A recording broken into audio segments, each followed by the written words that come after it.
Made with EasyVid, freeware at easyvid.com. Before you watch this, download a free synopsis for your mobile phone and download this video as an MP3 at easyvid.com/To Kill a Mockingbird.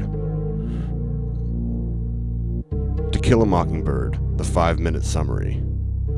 To Kill a Mockingbird is a novel by Harper Lee, published in 1960. It was immediately successful, winning the Pulitzer Prize, and has become a classic of modern American literature. The plot and characters are loosely based on the author's observations of her family and neighbors, as well as on an event that occurred near her hometown in 1936, when she was 10 years old. The book opens with the Finch family's ancestor, Simon Finch, a Cornish Methodist fleeing religious intolerance in England, settling in Alabama, becoming wealthy, and, contrary to his religious beliefs, buying several slaves. The main story takes place during the 3 years of the Great Depression in the fictional, tired old town of Macomb, Alabama.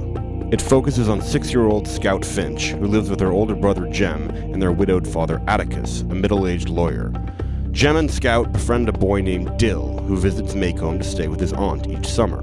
The 3 children are terrified of and fascinated by their neighbor, the reclusive Boo Radley. The adults of Macomb are hesitant to talk about Boo, and for many years, few have seen him. The children feed each other's imagination with rumors about his appearance and reasons for remaining hidden, and they fantasize about how to get him out of his house. Following 2 summers of friendship with Dill, Scout and Jem find that someone is leaving them small gifts in a tree outside of the Radley place. Several times, the mysterious Boo makes gestures of affection to the children, but, to their disappointment, never appears in person. Atticus is appointed by the court to defend Tom Robinson, a black man who has been accused of raping a young white woman, Mayella Ewell. Although many of Macomb's citizens disapprove, Atticus agrees to defend Tom. Other children taunt Jem and Scout for Atticus's actions, calling him a nigger lover. Scout is tempted to stand up for her father's honor by fighting even though he has told her not to. For his part, Atticus faces a group of men intending on lynching Tom. This danger is averted when Scout, Jem, and Dill shame the mob into dispersing by forcing them to view the situation from Atticus's and Tom's points of view. Because Atticus does not want to be present at Tom Robinson's trial, Scout, Jem, and Dill watch in secret from the colored balcony. Atticus establishes that the accusers, Mayella and her father, Bob Ewell, the town drunk, are lying. It also becomes clear that the friendless Mayella was making sexual advances toward Tom, and her father caught her and beat her. Despite significant evidence of Tom's innocence, the jury convicts him. Jem's faith in justice is badly shaken, as is Atticus's, when a hopeless Tom is shot and killed while trying to escape from prison.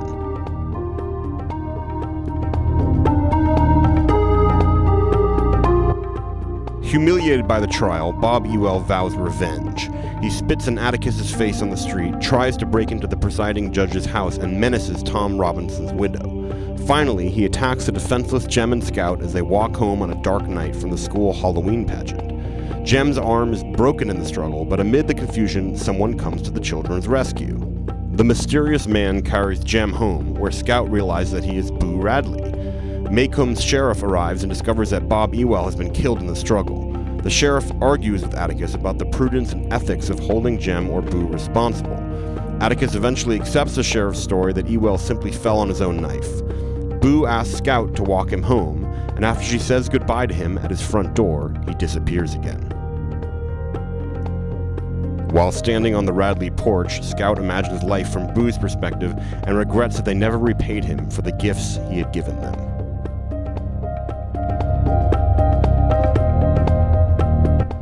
About the author.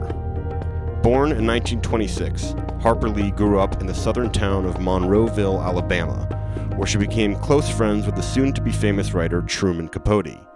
She attended Huntington College in Montgomery, 1944 to 1945, and then studied law at the University of Alabama, 1945 to 1949. While attending college, she wrote for the campus literary magazines Huntress at Huntington and the humor magazine Rammer Jammer at the University of Alabama. At both colleges, she wrote short stories and other works about racial injustice, a rarely mentioned topic on such campuses at the time.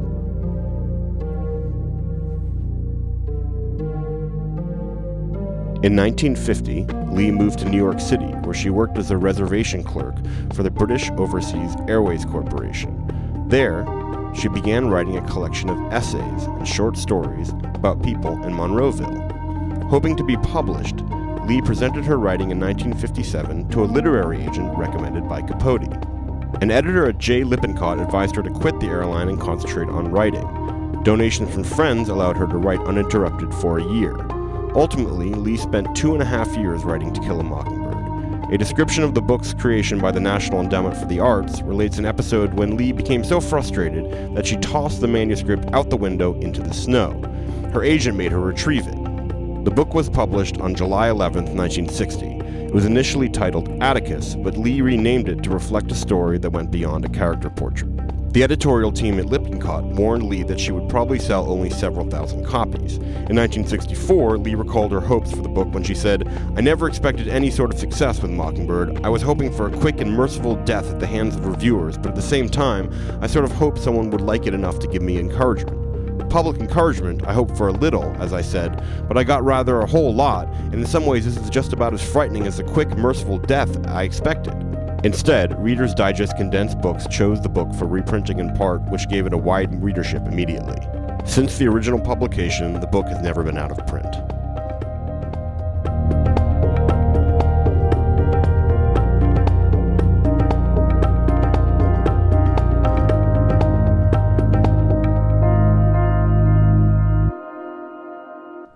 Made with EasyVid. Freeware at easyvid.com.